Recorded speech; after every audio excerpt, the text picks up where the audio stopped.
Y'all know Michael Jackson's public image was always locked in, calm, controlled, camera ready. But every so often that mask slipped, and what came through underneath was a man who'd been mocked and dragged for years. And when he finally clapped back, it wasn't soft.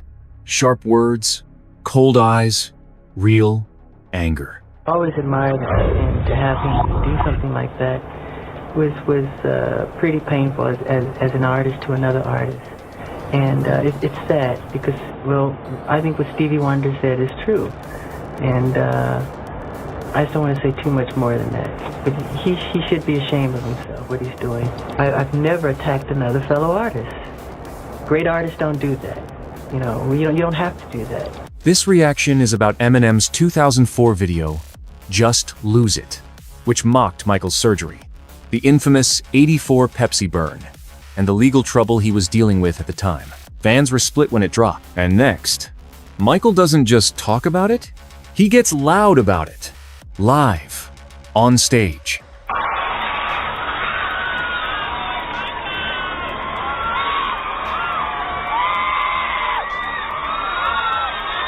This is one of those moments the handlers probably didn't want caught on camera. The polish drops, and what's left is a man fed up watching labels get rich off the artists who built the whole game. Throughout the years, black artists have been taken advantage of completely. And it's time now that we have to put a stop to this incredible injustice. And like Mr. Sharpton was saying, people from James Brown to Sammy Davis Jr., some of the real pioneers that inspired me to be the entertainer that I am. These artists are always on tour because if they stopped touring, they would totally go broken. And it's been, the record companies really do conspire against their artists. They steal, they cheat, they do whatever they can, especially the black artists. And he wasn't done. To Michael, this wasn't just about his own money. It was about a system built on using artists up, then cutting them loose once the profits collected. Tommy Mottola. Tommy Mottola is the president of the record division. He is a mean, he's a racist, and he's very devilish. Now here's where he gets specific naming names. Right after that, Michael lays out the money trail. How much he made for Sony, how he says they slept on him, and what he claims happened the second he became a free agent and stopped needing them. Sony, being the artist that I am at Sony, I've generated several $1 billion for Sony, several billion, and they really thought that my mind is always on music and dancing, and it usually is, but they never thought that this performer, myself, would outthink them. So we can't let them get away with what they're trying to do, because now I'm a free agent. I just owe Sony one more album. It's just a box set, really. And with 2 new songs, which I've written ages ago. This is where it stops sounding like business talk and starts sounding personal. Michael sounds like a man who believes he got punished for being too smart to control. It's 120 songs every album I do, so I can do the box set and just give them any 2 songs.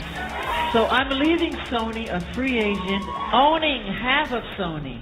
So I own half of Sony's publishing, and I'm leaving them, and they're very angry at me because of it. But I just did good business, you know. So the way they get revenge is to try and destroy my album. But I've always said, you know, good art never dies. This next part shows a quieter kind of frustration, Michael talking about being tired of the lies. He said once it built up enough, he'd sit down and write out exactly what he wanted people to hear. Like this child is the greatest among me. And he always surrounded himself with children. And that's how I was raised, to believe and to be like that and to imitate that. I don't know what you're trying to make us. I made a list of things. When I get angry enough, I write down what I want to say and what I want to talk about to set the record straight. Because you get to a point where you get tired of people lying. I get tired of situations like this, where people completely lie on me, and I'm sick of it. Same energy shows up here too, except now it's interviewers pushing him on his face and skin. Michael sounds worn down, calls the stories false, and says the tabloids had been running wild on him for years. That people do go too far with plastic surgery, generally. Do you think it's become...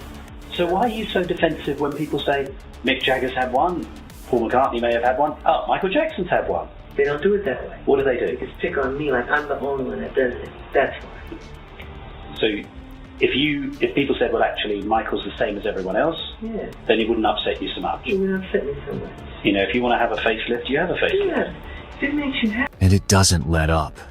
As the questions keep coming, Michael's answers get shorter, sharper. You can hear a man who's exhausted from explaining himself over and over. You talked about how when you went through adolescence, Yeah. you had a terrible time.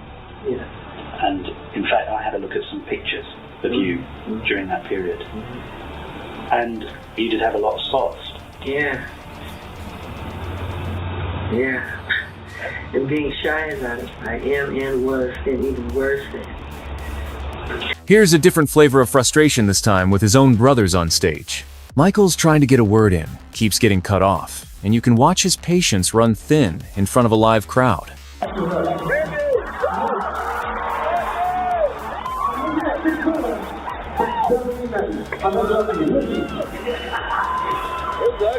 No, we can't leave here without doing the first song. Come on. You ain't never been to your life.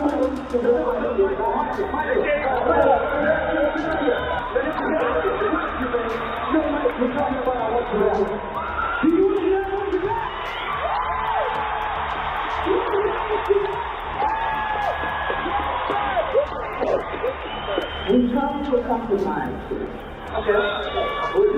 Not every angry Michael moment was loud, though. Sometimes it showed up as silence, short answers, and that trapped look in his eyes. This next clip is from a 2007 legal deposition, and he's getting grilled about medication and paperwork he signed years earlier. He's not yelling, but you can feel exactly how much pressure is sitting in that room. Gave a power of attorney to Dieter Weisner and Ronald Conitzer when you were under the influence of prescription medication? Could have been, probably. So that's probably? Probably, yes. Probably. Were you impaired by the taking of prescription medications or something else at the time you signed these two documents? Could have been. Okay. Is that your best recollection, is that you signed these while impaired, not knowing what they meant? Could maybe say so, but I don't remember them. Weren't impaired by the taking of prescription medication at the time you signed this? Could have been. I don't know. How long during 2003 were you impaired because of the taking of prescription medication? The questioning keeps going, and Michael keeps giving those same uncertain answers. This is a different kind of anger than what we saw earlier. No yelling, no outburst, just the tired frustration of a man who feels cornered and forced to explain himself under oath. During the period of time you were taking this medication where you weren't impaired, did you ever tell one of your advisors that you were concerned about your impairment and they better watch what you're signing during this period of time? Not that I recall. As of July 3rd, 2003, were you still at times impaired because of the consumption of prescription medication? I'm not sure. It's possible you were still impaired. If you're rocking with this one, smash like, subscribe, and drop your take in the comments.